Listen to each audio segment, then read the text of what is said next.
ನಮಸ್ಕಾರ, ರಿವ್ಯೂ ಚಾನಲ್ಗೆ ಸ್ವಾಗತ. ನಾನು ಸೌಖ್ಯ ಗಾಂವ್ಕರ್. ಭಾರತ ದೇಶದಲ್ಲೊಂದು ಸ್ವತಂತ್ರ ಭಾರತದಲ್ಲಿಯೇ ಒಂದು ಕಂಡರಿಯದ ಇತಿಹಾಸದಲ್ಲಿಯೇ ಇದುವರೆಗೆ ನಡೆಯದಂಥ ಘಟನೆ ನಡೆದಿದೆ. ಭಾರತ ದೇಶದಲ್ಲಿ ಇದೇನು ಮಾಡಿಬಿಡ್ತು ಕೈಕೂಟ. ಮುಗಿಬಿದ್ದ Modi and team, Amit Shah direct hit. Judge ವಿರುದ್ಧ ಕೈಕೂಟ ತಗೊಂಡಿರೋ ಸ್ಟೆಪ್ಗೆ ಈಗ ಬಿಗ್ ಶಾಕ್ ಎದುರಾಗಿದೆ. ಮತ್ತೊಂದು ಕಡೆ CJI ಸುಪ್ರೀಂ ಕೋರ್ಟ್ನ ಮುಖ್ಯ ನ್ಯಾಯಮೂರ್ತಿಗಳ ವಿರುದ್ಧ ನಮ್ಮ ದೇಶದಲ್ಲಿ ನಡೆದಿದ್ದೇನು ಆಶ್ಚರ್ಯ ಆಗತ್ತೆ, ನಿಮಗೆ ಆಘಾತ ಆಗುತ್ತೆ. ನಿಮಗೆ ಡೀಟೇಲ್ಸ್ ಇಡ್ತಾ ಹೋಗ್ತೀವಿ. ಮಿಸ್ ಮಾಡಿದ್ರೆ ನಮ್ಮ ಚಾನಲ್ನ ಸಬ್ಸ್ಕ್ರೈಬ್ ಮಾಡಿ, ನಿಮ್ಮ ಅಭಿಪ್ರಾಯ ಕಮೆಂಟ್ ಮಾಡ್ತಾರೆ. CS ವೀಕ್ಷಕರೇ, ಇದು ಎರಡು ಮಹತ್ವದ ಬೆಳವಣಿಗೆಗಳ ಕುರಿತಾದ ಸುದ್ದಿ. ಒಂದು, ಮದ್ರಾಸ್ ಹೈಕೋರ್ಟ್ನ ಜಸ್ಟಿಸ್ ಸ್ವಾಮಿನಾಥನ್ ಅವರ ವಿರುದ್ಧ ಈಗ ಕೈಕೂಟದ 100ಕ್ಕೂ ಅಧಿಕ ಸಂಸದರು ಏನು ಸ್ಪೀಕರ್ ಮೊರೆ ಹೋಗಿ ಇಂಪೀಚ್ಮೆಂಟ್ ಅಂತ ಹೆಜ್ಜೆ ಇಟ್ಟಿದ್ದಾರಲ್ವಾ, ಅದರ ವಿರುದ್ಧ ಅಮಿತ್ ಶಾ ಕೆಂಡ ಕಾರಿದ್ದಾರೆ. RSS ಈಗ ಹಿಂದೂಗಳ ಪರವಾಗಿ, ಮುರುಗನ್ ಭಕ್ತರ ಪರವಾಗಿ ಅಖಾಡಕ್ಕೆ ಧುಮುಕಿದೆ. ತಮಿಳುನಾಡಿನಲ್ಲಿ ಬಿಗ್ ಡೆವಲಪ್ಮೆಂಟ್, ಅದನ್ನು ನೋಡ್ತಾ ಹೋಗೋಣ. ಮತ್ತು ಸುಪ್ರೀಂ ಕೋರ್ಟ್ CJIಗೆ ಯಾವ ರೀತಿ ಟಾರ್ಗೆಟ್ ಮಾಡಲಾಗ್ತಿದೆ. ಸೂರ್ಯಕಾಂತ್ ಅವರು, CJI ನ್ಯಾಯಮೂರ್ತಿ ಸೂರ್ಯಕಾಂತ್ ಅವರು ಈ ದೇಶದಲ್ಲಿ ಅಕ್ರಮವಾಗಿ ಬಂದು ನುಸುಳಿರುವ, ಈ ದೇಶಕ್ಕೆ ಥ್ರೆಟ್ ಆಗಿರುವವರ ಬಗ್ಗೆ ಆಡಿದ ಮಾತುಗಳಿಗೆ ಅವರನ್ನು ಯಾವ ರೀತಿ ಟಾರ್ಗೆಟ್ ಮಾಡಲಾಗ್ತಿದೆ. ಈ ದೇಶದಲ್ಲಿ CJI ಕೂಡ ಟಾರ್ಗೆಟ್ ಆದ್ರೆ ಹಾಗಾದರೆ ದೇಶದ ಭದ್ರತೆಯನ್ನು ಪ್ರಶ್ನೆ ಮಾಡೋದು ತಪ್ಪಾಗಿ ಹೋಯ್ತಾ ಈ ನೆಲದಲ್ಲಿ? ಎರಡೂ ಮಹತ್ವದ ಬೆಳವಣಿಗೆಗಳು. ಈ ದೇಶದ ಪ್ರಜೆಗಳು, ಭಾರತೀಯರು, ಅದರಲ್ಲೂ ಬಹುಸಂಖ್ಯಾತರು ನೋಡಲೇಬೇಕಾದಂಥ ಬೆಳವಣಿಗೆ ಇದು. ನೋಡ್ತಾ ಹೋಗೋಣ ಒನ್ ಬೈ ಒನ್. ಸಿಕ್ಕಾಪಟ್ಟೆ ಆಕ್ರೋಶ ಸಿಡಿದಿದೆ. ಮೋಹನ್ ಭಾಗವತ್ ಅವರು ಒಂದೇ ಒಂದು ಸ್ಟೇಟ್ಮೆಂಟ್ ಕೊಟ್ಟಿದ್ದಾರೆ, ಇದನ್ನು ಬೇರೆ ಎಲ್ಲೋ ಹೋಗಿ ಬಗೆಹರಿಸ್ಕೊಳ್ಬೇಕಾಗಿಲ್ಲ. ಮುರುಗನ್ ಟೆಂಪಲ್, ಆ ಬೆಟ್ಟದ ಮೇಲೆ ದೀಪ ಹಚ್ಚಬೇಕು ಅಂತ ಹೇಳ್ತಿದ್ದಾರೆ. ನೂರಾರು ವರ್ಷಗಳ ಇತಿಹಾಸ ಇರುವಂಥ, ಸಾವಿರಾರು ವರ್ಷಗಳ ಇತಿಹಾಸ ಇರುವಂಥ ಒಂದು ಜಾಗ ಅದು. ಸುಬ್ರಹ್ಮಣ್ಯ ಸ್ವಾಮಿಯ ಅತ್ಯಂತ ಪವಿತ್ರ ಭಕ್ತರ ನಂಬಿಕೆ ಇರುವಂಥ ಜಾಗ. ಅಲ್ಲೇ ದೀಪ ಹಚ್ತೀವಿ. ದರ್ಗಾದ ಜಾಗವು ಟೆಂಪಲ್ದೇ ಅಂತ ಹಿಂದೆ ಬ್ರಿಟಿಷರ ಕಾಲದಲ್ಲಿ ಒಂದು ಜಡ್ಜ್ಮೆಂಟೂ ಇದೆ. ಅದೆಲ್ಲ ಕಥೆ ಬಿಟ್ಟಾಕಿ ಈಗ ಕೇಳ್ತಿರೋದು ದರ್ಗಾದಿಂದ 3 ಕಿಲೋಮೀಟರ್ ದೂರ ಇರುವಂಥ ಸ್ತಂಭದ ಮೇಲೆ ದೀಪ ಹಚ್ತೀವಿ ಅಂತ. ಅದಕ್ಕೀಗ DMK ಈ ರೀತಿ ಆಕ್ರೋಶ ಹೊರಹಾಕ್ತು.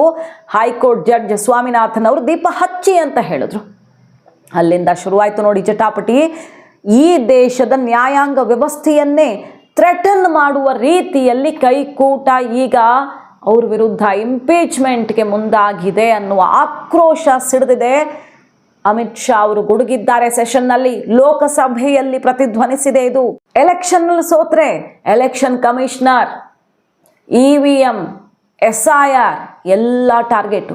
ಇವ್ರಿಗೆ ಬೇಕಾದ ಜಡ್ಜ್ಮೆಂಟ್ ಬರದೇ ಇದ್ರೆ ಜಡ್ಜ್ ವಿರುದ್ಧ ಇಂಪೀಚ್ಮೆಂಟ್. ಈ ಒಂದು ಘಟನೆ ಇದೆಯಲ್ಲ, ಸ್ವಾಮಿನಾಥನ್ ಅವರನ್ನ ಮಾಡಿರೋ ಟಾರ್ಗೆಟ್ ಇದೆಯಲ್ಲ, ಹೈಕೋರ್ಟ್ ಜಡ್ಜ್ ಸ್ವಾಮಿನಾಥನ್ ಅವರ ವಿರುದ್ಧ ಆಗಿರುವಂಥ ಈ ಕೆಲಸ ಇದೆಯಲ್ಲ, ಅದು ಅಮಿತ್ ಶಾ ಅವರು ಹೇಳಿರೋದು ಇವತ್ತು ಸೆಷನ್ನಲ್ಲಿ. ಸ್ವತಂತ್ರ ಭಾರತದ ಇತಿಹಾಸದಲ್ಲಿ ಇದುವರೆಗೆ ನಡೆದೇ ಇಲ್ಲ.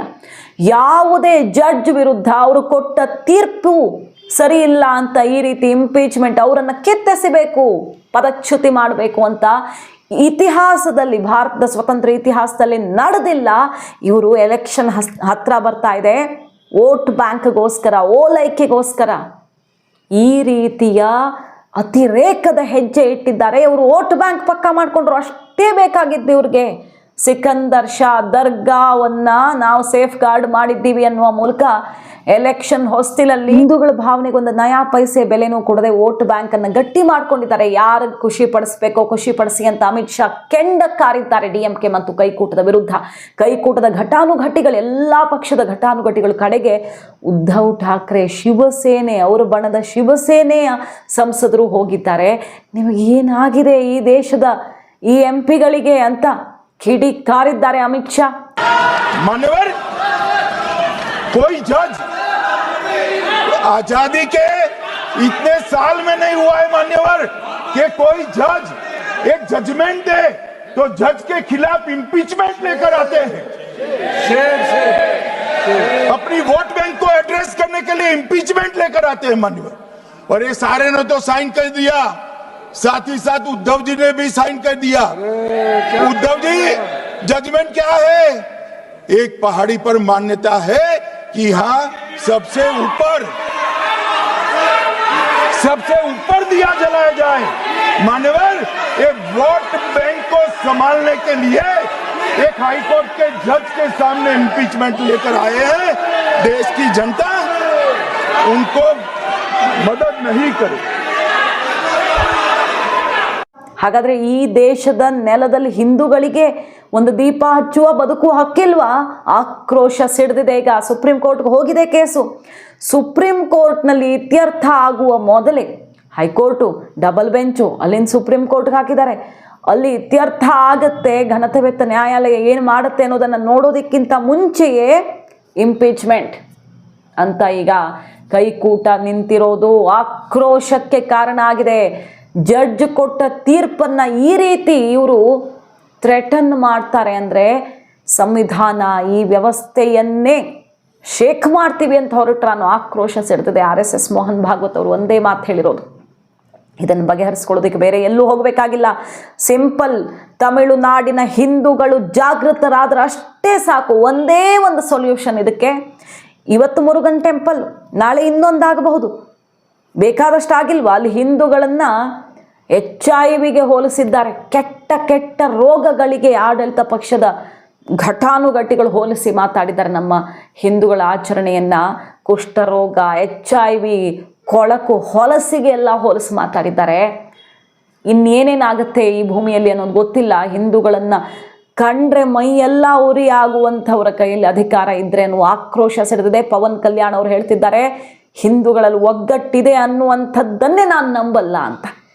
ಒಗ್ಗಟ್ಟಿದ್ದಿದ್ರೆ ಈ ಜಾತಿ ಭೇದ ಭಾವ ಅಂತ ಒಡೆದು ಹೋಗಿರೋ ಸಮಾಜ ಇನ್ನೂ ಒಡೆಯೋಕೆ ನೋಡ್ತಿರುವಂತಹ ಈ ರಾಜಕಾರಣಿಗಳು ಒಗ್ಗಟ್ಟಿದ್ರೆ ಇಂಥದ್ದನ್ನೆಲ್ಲ ಕಿತ್ತೆಸೆಯೋದಕ್ಕೆ ಕ್ಷಣಾರ್ಧ ಸಾಕು. ಅಣ್ಣಾಮಲೈ ಮುಗಿಬಿದ್ದಿದ್ದಾರೆ, ಪವನ್ ಕಲ್ಯಾಣ್ ಮುಗಿಬಿದ್ದಿದ್ದಾರೆ. ತಮಿಳುನಾಡು ಅಂದರೆ ಎಂಥ ಶ್ರೇಷ್ಠವಾದಂತಹ ಸನಾತನ ಧಾರ್ಮಿಕ ಪರಂಪರೆಯ ನೆಲಗಟ್ಟಿರುವಂತಹ ಭೂಮಿಯದು. ಆದರೆ ಅಲ್ಲಿ ಏನಾಗ್ತಿದೆ ಇವತ್ತು? ಹಾಗಾಗಿ ಇದು ಹಿಂದೂಗಳ ಸಹನೆಯ ಕಟ್ಟೆ ಒಡೆಯುವಂತೆ ಮಾಡಿರುವಂಥ ಒಂದು ಬೆಳವಣಿಗೆ. ಇಡೀ ದೇಶದಲ್ಲಿ ಆಕ್ರೋಶ. ಹೈಕೋರ್ಟ್ ಹೇಳುತ್ತೆ, ಅದರ ವಿರುದ್ಧ ಅಧಿಕಾರಿಗಳು ನಡ್ಕೊಳ್ತಾರೆ. ನ್ಯಾಯಾಂಗ ನಿಂದನೆ ಅಂದರೆ ಕಡೆಗೆ ಕೋರ್ಟ್ ಜಡ್ಜನ್ನೇ ಕಿತ್ತೆಸೆಬೇಕು ಅಂತ ಇವರು ಈ ರೀತಿಯ ಸ್ಟೆಪ್ಪನ್ನು ತಗೊಳ್ತಾರೆ. ಇದು ಇತಿಹಾಸ ಕಂಡರಿಯದ ಬೆಳವಣಿಗೆ ಅಂತ ಈಗ ಒಗ್ಗಟ್ಟಾಗಿದ್ದಾರೆ ಎಲ್ಲ ನಾಯಕರು. ನೋಡೇ ಬಿಡೋಣ ಅನ್ನೋ ರೀತಿಯಲ್ಲೊಂದು ಆಕ್ರೋಶ ಸಿಡಿದಿದೆ ಅಲ್ಲಿ. ಇದು ಒಂದು ಬೆಳವಣಿಗೆ. ಆದರೆ ಇನ್ನೊಂದು ಬಹಳ ದುರದೃಷ್ಟಕರ ಘಟನೆ ಅಂತ ಅನಿಸುತ್ತೆ. CJI, ನೂತನವಾಗಿ ಆಯ್ಕೆಯಾಗಿರುವಂಥ CJI ಸೂರ್ಯಕಾಂತ್ ಅವರ ವಿರುದ್ಧ ನೋಡಿ ಏನಾಗಿದೆ. ಅವರು ಮಾಡಿದ್ದಿಷ್ಟೇ ಕೆಲಸ. ರೋಹಿಂಗ್ಯಾಗಳ ಕೇಸ್ ಒಂದು ಬಂದಿತ್ತು. ರೋಹಿಂಗ್ಯಾಗಳಿಗೆ ರೆಡ್ ಕಾರ್ಪೆಟ್ ಹಾಸಬೇಕಾ ಅನ್ನೋ ಪ್ರಶ್ನೆ ಕೇಳ್ತಾರೆ. ಅವರಿಗೆ ನಿರಾಶ್ರಿತರ ಸ್ಥಾನಮಾನ ಕೊಟ್ಟಿದ್ಯಾರು, ಸಾಕ್ಷಿ ಕೊಡಿ ಅನ್ನೋ ರೀತಿಯಲ್ಲಿ ವಕೀಲರಿಗೆ ಎಚ್ಚರಿಕೆಯ ಮಾತು ಹೇಳ್ತಾರೆ. ರೋಹಿಂಗ್ಯಾಗಳು ಭಾರತದ ಭದ್ರತೆಗೇನೆ ಥ್ರೆಟ್. ಅವರು ಈ ಭಾರತದ ಆಂತರಿಕ ಭದ್ರತೆಗೇನೆ ಅಪಾಯಕಾರಿ ಅನ್ನೋದನ್ನು ಕೇಂದ್ರ ಸರ್ಕಾರ ಹೇಳಿದೆ. ಈ ದೇಶದಲ್ಲಿ ಪದೇ ಪದೇ ಅಂಥ ಘಟನೆಗಳನ್ನು ರೋಹಿಂಗ್ಯಾಗಳಿಂದ, ಅಕ್ರಮ ಬಾಂಗ್ಲಾ ವಲಸಿಗರಿಂದ ನೋಡಿದ್ದಾಗಿದೆ. ಅದ್ರ ಬಗ್ಗೆ ಮಾತಾಡ್ತಿರ್ತಾರೆ ಅವರು. ರೋಹಿಂಗ್ಯಾ ನಿರಾಶ್ರಿತರ ಸ್ಥಾನಮಾನದ ಬಗ್ಗೆ ಚರ್ಚೆ ಆಗ್ತಿರುತ್ತೆ. ಹಾಗಂತ ಅವರೇನು ರೋಹಿಂಗ್ಯಾಗಳನ್ನು ಇಲ್ಲೇ ಹಿಂಸೆ ಮಾಡಿ ಸಾಯಿಸ್ಬಿಡಿ ಅಂತ ಹೇಳ್ತಾರಾ? ಯಾರೇ ಆಗಲಿ ಈ ನೆಲದಲ್ಲಿ ಹಿಂಸೆಗೆ ಒಳಗಾಗಬಾರ್ದು ಅನ್ನೋದನ್ನು ಎತ್ತಿ ಹಿಡಿದು ಆಯಿತು, ಈ ಕೇಸನ್ನು ನಾವು ವಿಚಾರಣೆಗೆ ಒಳಪಡಿಸೋಣ. ಆದರೆ ನೀವು ಇಷ್ಟೆಲ್ಲ ಒಬ್ಬ ದೇಶದಲ್ಲಿ ಅಕ್ರಮವಾಗಿ ಬಂದವ್ರ ಬಗ್ಗೆ ಕಾಳಜಿ ವಹಿಸ್ತಿದ್ರಲ್ಲ, ಅರ್ಜಿ ಹಾಕಿದಿರಲ್ಲ, ಈ ದೇಶದಲ್ಲಿ ಬಡವರು ಎಷ್ಟು ಜನ ಇದ್ದಾರೆ ಕಷ್ಟದಲ್ಲಿರೋರು, ಅವ್ರ ಕಡೆ ಸ್ವಲ್ಪ ಗಮನ ಕೊಡಿ ಅಂತ ಹೇಳಿರ್ತಾರೆ. ಅದಕ್ಕೆ ಸಿಡ್ದಿದೆ ನೋಡಿ ಆಕ್ರೋಶ. ಈಗ ಬಹಿರಂಗವಾಗಿ CJI ಸೂರ್ಯಕಾಂತ್ ಅವರು ಎಂಥ ಮಾತಾಡಿಬಿಟ್ರು ರೋಹಿಂಗ್ಯಾಗಳ ಬಗ್ಗೆ. ಈ ದೇಶದಲ್ಲಿ ಮಾನವ ಹಕ್ಕು ಮತ್ತೊಂದು ಮಗದೊಂದು ಅಂದ್ಕೊಂಡು ಓಪನ್ ಲೆಟರ್ CJI ವಿರುದ್ಧ. ಇದೆಂಥ ಮಾತು CJI ಬಾಯಲ್ಲಿ! ಇದು ರಾಜಕೀಯದ ಪ್ರಭಾವದಿಂದ ಬಂದಿರುವ ಮಾತು ಅನ್ನೋ ರೀತಿಯಲ್ಲಿ ಅವ್ರಿಗೆ ಒಂದು ಪಕ್ಷದ ಜೊತೆಗೆ ನಂಟು ಕೊಡುವಂಥ ಕೆಲಸವನ್ನು ಮಾಡ್ತಿದ್ದಾರೆ ಒಂದು ದೊಡ್ಡ ಟೀಮು, ವಕೀಲರ ತಂಡ. ಇದರಲ್ಲಿ ಘಟಾನುಘಟಿಗಳು ಯಾರ್ಯಾರಿದ್ದಾರೆ ಈ ಹೆಸರೆಲ್ಲ ನಿಮ್ಗೆ ಗೊತ್ತಿರೋದೆ. ಪ್ರಶಾಂತ್ ಭೂಷಣ್, ಗೌತಮ್ ಭಾಟಿಯಾ, ಶಾರುಖ್ ಆಲಂ, ಗೋಪಾಲ್ ಶಂಕರ್, ಮಿಹಿರ್ ದೇಸಾಯಿ ಇವರೆಲ್ಲ ಸೇರಿಕೊಂಡು ನಿವೃತ್ತ ಹೈಕೋರ್ಟ್ ನ್ಯಾಯಮೂರ್ತಿಗಳಾದ ಕೆಲವರೆಲ್ಲ ಸೇರಿಕೊಂಡು ಓಪನ್ ಲೆಟರನ್ನು ಬರೆದಿದ್ದಾರೆ. CJI ಸೂರ್ಯಕಾಂತ್ ಅವರ ನಡೆಯೇ ಸರಿ ಇಲ್ಲ, ಅವರ ಅಭಿಪ್ರಾಯ ಬಹಳ ಖಂಡನೀಯ ಅನ್ನೋ ರೀತಿಯಲ್ಲಿ ಓಪನ್ ಆಗಿ CJI ವಿರುದ್ಧವೇ ಶುರುವಾಗ್ಬಿಟ್ಟಿದೆ. ನೋಡಿ ಎಂಥ ವಿಪರ್ಯಾಸ ಅಂತ. ಅವರು CJI ಸೂರ್ಯಕಾಂತ್ ಅವರು ಒತ್ತಿ ಹೇಳಿರ್ತಾರೆ, ಭಾರತದಲ್ಲಿರುವ ಯಾವುದೇ ವ್ಯಕ್ತಿಯನ್ನು, ಭಾರತೀಯ ಅಥವಾ ವಿದೇಶಿ ಪ್ರಜೆನೇ ಆಗಿರಲಿ, ಅವರನ್ನು ಹಿಂಸೆ ಮಾಡೋದು, ಕಣ್ಮರೆ ಅಥವಾ ಅಮಾನವಿಯಾಗಿ ನಡೆಸ್ಕೊಳ್ಳೋದಕ್ಕೆ ಅವಕಾಶ ಇಲ್ಲ, ಅದನ್ನು ನಾವು ವಿಚಾರಣೆಗೆ ಒಳಪಡಿಸ್ಕೊಳ್ಳೋಣ ಅಂತ ಹೇಳ್ತಾನೆ. ಆದರೆ ರೋಹಿಂಗ್ಯಾಗಳಿಗೆ ರೆಡ್ ಕಾರ್ಪೆಟ್ ಹಾಸೋಕ್ಕಾಗಲ್ಲ, ಅವರ ನಿರಾಶ್ರಿತರ ಸ್ಥಾನಮಾನದ ಬಗ್ಗೆ ನೀವು ತಿಳುವಳಿಕೆ ಇಟ್ಕೊಂಡು ಮಾತಾಡಿ ಅನ್ನೋ ರೀತಿ ಬುದ್ಧಿವಾದವನ್ನು ಹೇಳಿರ್ತಾರೆ. ಅದಕ್ಕೆ ಸಿಡಿದೆದ್ದು ಬಿಟ್ಟಿದ್ದಾರೆ ನೋಡಿ. ಅಂದರೆ ಈ ದೇಶದಲ್ಲಿ ಯಾವ ಮಾತಾಡೋದಕ್ಕೆ ಹೆಂಗಿರಬೇಕು ಅನ್ನೋದನ್ನು ಡಿಸೈಡ್ ಮಾಡ್ಕೊಂಡು ಯಾವುದಾದ್ರು ದೊಡ್ಡ ಹುದ್ದೆಗೆ ಏರಬೇಕು ಅಂತ ಆಯಿತು ನೋಡಿ. ಹಿಂದಿನ CJI ಗವಾಯಿ ಅವರು, ಈ ಸಮಾಜದಲ್ಲಿರೋ ವ್ಯತ್ಯಾಸ ನೋಡಿ, ಸಿಂಪಲ್ ಆಗಿ. ಗವಾಯಿ ಅವರು ವಿಷ್ಣು ಮೂರ್ತಿಯ ಬಗ್ಗೆ, ವಿಷ್ಣು ದೇವರ ವಿಗ್ರಹದ ಬಗ್ಗೆ ಒಂದು ಸ್ಟೇಟ್ಮೆಂಟ್ ಕೊಟ್ಟಿದ್ರು. ದೊಡ್ಡ ಕಾಂಟ್ರವರ್ಸಿ ಆಗಿತ್ತು, ನೆನಪಿರಬಹುದು ನಿಮಗೆ. ಅಷ್ಟೆಲ್ಲ ಇದ್ರೆ ನೀವು ವಿಷ್ಣು ವಿಗ್ರಹವನ್ನೇ ಹೋಗಿ ಕೇಳಿಕೊಳ್ಳಿ, ಪ್ರಶ್ನೆ ಮಾಡಿ ಅನ್ನೋ ರೀತಿಯಲ್ಲಿ ಹೇಳಿದರು. ಸ್ವಲ್ಪ ಕಾಂಟ್ರವರ್ಸಿ ಆಯಿತು, ಚರ್ಚೆ ಆಯಿತು. ಆದರೆ ಯಾರಾದರೂ ಘನತೆವೆತ್ತ ನ್ಯಾಯಾಲಯದ ನ್ಯಾಯಮೂರ್ತಿಗಳ ಬಗ್ಗೆ ಕೆಟ್ಟದಾಗಿ ಟೀಕಿಸೋದು ಅಥವಾ ಅವರನ್ನು ಈ ರೀತಿಯಲ್ಲಿ ಓಪನ್ ಲೆಟರ್ ಮಾಡಿ ಥ್ರೆಟನ್ ಮಾಡೋ ರೀತಿಯಲ್ಲಿ ಅವಹೇಳನ ಮಾಡೋದು ಮಾಡಿದ್ರ? ಅವರು ಅವರ ಅಭಿಪ್ರಾಯ ಹೇಳಿರಬಹುದು, ಆದರೆ ಯಾರೂ ಕೂಡ ಅವರನ್ನು ಅವಹೇಳನ ಮಾಡೋ ಕೆಲಸ ಮಾಡಲಿಲ್ಲ. CJI ಅವರು ಅನ್ನುವ ಗೌರವ ತೋರಿಸಿದ್ರು. ಮತ್ತು ಅವ್ರ ಮೇಲೆ ದಾಳಿ ಆಯ್ತಲ್ಲ, ಆಗ ಇಡೀ ಸರ್ಕಾರ, ದೇಶದ ಜನ ಖಂಡಿಸಿದ್ರು. ಚಪ್ಪಲಿ ಎಸೆತ ಆಯ್ತಲ್ವ ಈಗೆಲ್ಲ ಬೆಳವಣಿಗೆ ಬಳಿಕ. ವಿಷ್ಣುಮೂರ್ತಿ ಸ್ಟೇಟ್ಮೆಂಟು ಇದೆಲ್ಲ ಆದಮೇಲೆ ಹಿಂದೂಗಳ ಆಕ್ರೋಶ ಅನ್ನೋ ರೀತಿ ಏನೇನೋ ಚರ್ಚೆ ಆಯಿತು. ಆದರೂ ಎಲ್ಲರೂ ಖಂಡಿಸಿದ್ರು. CJI ವಿರುದ್ಧ ಇಂತಹ ಕೃತ್ಯ ನಿಜಕ್ಕೂ ಈ ದೇಶ ಅಕ್ಸೆಪ್ಟ್ ಮಾಡ್ಕೊಳ್ಳಲ್ಲ ಅಂತ ಮೋದಿ ಕೂಡ ಗುಡುಗಿದ್ರು. ಎಲ್ಲರೂ ಖಂಡಿಸಿದ್ರು ಅದನ್ನು. ಅಂದರೆ ಆ ಪೀಠಕ್ಕೆ ಕೊಡುವಂಥ ಒಂದು ಗೌರವ ಆಗಿತ್ತು. ಆದರೆ ಈಗ ಸೂರ್ಯಕಾಂತ್ ಅವರು ಬಂದಾಗ ಅವರು ಹೇಳಿದ್ದಿಷ್ಟೇ, ರೋಹಿಂಗ್ಯಾಗಳು ಈ ದೇಶದಲ್ಲಿ ಹಾಗಾದರೆ ಏನು ಸ್ಥಾನಮಾನ ಇಟ್ಕೊಂಡಿದ್ದಾರೆ ಅಂತ. ಬ್ಯಾಕ್ ಟು ಬ್ಯಾಕ್ ಅವರು ಸ್ಟೇಟ್ಮೆಂಟ್ಗಳನ್ನು ನೋಡ್ತಿದ್ದೀವಿ ನಾವು. ಆಧಾರ್ ಕಾರ್ಡ್ ಇದ್ದು ಬಿಟ್ಟರೆ ನೀವು ಯಾರೋ ಅಕ್ರಮವಾಗಿ ಬಂದವರೆಲ್ಲ ಈ ದೇಶದಲ್ಲಿ ಹಕ್ಕು ಪಡ್ಕೊಂಡು ಬಿಡ್ಬೋದಾ, ಓಟ್ ಹಾಕ್ಬಿಡ್ಬಹುದಾ ಅಂತ ಚಾಟಿ ಏಟ್ಕೊಟ್ರು. SIR ಸರಿಯಾಗಿ ನಡೆದಿದೆ ಅನ್ನುವಂಥ ಮುದ್ರೆ ಒತ್ತಿದ್ರು ಬಿಹಾರಕ್ಕೆ ಸಂಬಂಧಪಟ್ಟಂತೆ. ಅವ್ರ ನೇತೃತ್ವದಲ್ಲಿ ಕೆಲವು ಅಭಿಪ್ರಾಯ ಜಡ್ಜ್ಮೆಂಟ್ಗಳೆಲ್ಲ ಕೆಲವ್ರಿಗೆ ಅರಗಿಸ್ಕೊಳ್ಳೋಕೆ ಆಗ್ತಾನೇ ಇಲ್ಲ. ಈಗ ನೋಡಿದ್ರೆ ರೋಹಿಂಗ್ಯಾಗಳ ಬಗ್ಗೆ ಅವ್ರು ಮಾತಾಡಿದ್ರೆ ಇನ್ನೆಲ್ಲೋ ಸ್ವಿಚ್ ಆನ್ ಆಗುತ್ತೆ, ಇನ್ಯಾರಿಗೋ ಅವ್ರಿಗೆ ತಡ್ಕೊಳ್ಳೋಕ್ಕಾಗಲ್ಲ. CJI ಈ ದೇಶದಲ್ಲಿ ಈ ರೀತಿ ಟಾರ್ಗೆಟ್ ಆಗಿದ್ದಾರೆ ನೋಡಿ. ವಿಷ್ಣು ವಿಗ್ರಹದ ಬಗ್ಗೆ ಮಾತಾಡಿದಾಗ ಯಾರಿಗೂ ಆಕ್ರೋಶ ಇಲ್ಲ. ಆಕ್ರೋಶ ಯಾರಿಗೆ ಬಂತೋ ಅವರು ಕೂಡ ಗೌರವಿಸಿದ್ರು, ಆ ಪೀಠಕ್ಕೆ ಗೌರವ ಕೊಟ್ಟರು. ಆದರೆ ರೋಹಿಂಗ್ಯಾಗಳ ಬಗ್ಗೆ ಮಾತಾಡಿದ್ದಕ್ಕೆ ಇವತ್ತು ದೇಶದಲ್ಲಿ ಇಂತಹ ಬೆಳವಣಿಗೆ ಆಗ್ತಿದೆ. ಇಲ್ಲಿ ನೋಡಿದ್ರೆ ಹೈಕೋರ್ಟ್ ಜಡ್ಜ್ ವಿರುದ್ಧ ಇಂಪೀಚ್ಮೆಂಟು, ಅಲ್ಲಿ CJI ಸೂರ್ಯಕಾಂತ್ ಅವರ ವಿರುದ್ಧ ಇಂತಹ ಬೆಳವಣಿಗೆ. ಏನಾಗ್ತಿದೆ ಈ ನ್ಯಾಯಾಂಗವನ್ನೇ ಹಾಗಾದರೆ ಬೆದರಿಸುವ ಕೆಲಸ ಆಗ್ತಿದೆಯಾ ಅನ್ನುವ ಆಕ್ರೋಶ ಈಗ ಸಿಡಿದಿರೋದು. ಈಗ ನೋಡಿ, CJI ಸೂರ್ಯಕಾಂತ್ ಅವರ ಪರವಾಗಿ 44 ಜನ ನ್ಯಾಯಮೂರ್ತಿಗಳು, ನಿವೃತ್ತ ನ್ಯಾಯಮೂರ್ತಿಗಳು ಎಲ್ಲ ನಿಂತಿದ್ದಾರೆ.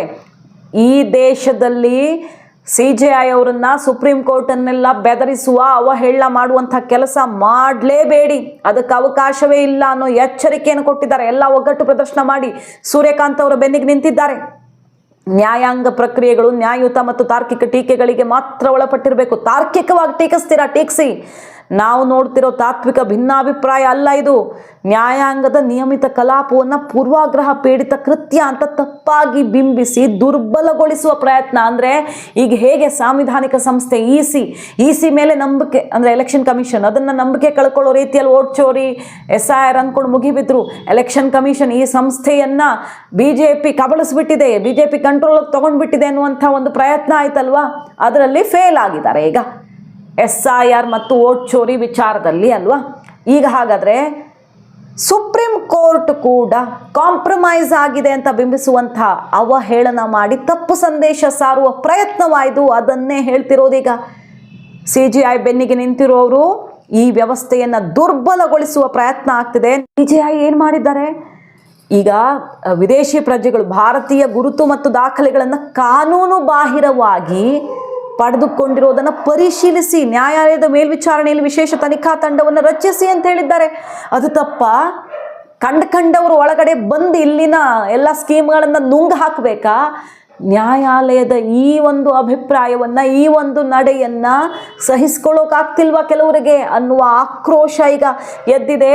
ಯಾರ ಜೊತೆ ಕನೆಕ್ಷನ್ ಮಾಡೋಕೆ ನೋಡ್ತಿದ್ದೀರಾ CJI ಮತ್ತು ಈ ಅಭಿಪ್ರಾಯವನ್ನು? ಕೋರ್ಟ್ಗೆ ಇರುವಂತಹ ಆ ಘನತೆಯನ್ನು ಹಾಳು ಮಾಡೋಕೆ ನೋಡಬೇಡಿ ಅಂತ ಈಗ ಸೂರ್ಯಕಾಂತ್ ಅವರ ಬೆನ್ನಿಗೆ ನಿಂತು ಒಗ್ಗಟ್ಟಿನ ಪ್ರದರ್ಶನ ಮಾಡ್ತಾ ಇದ್ದಾರೆ.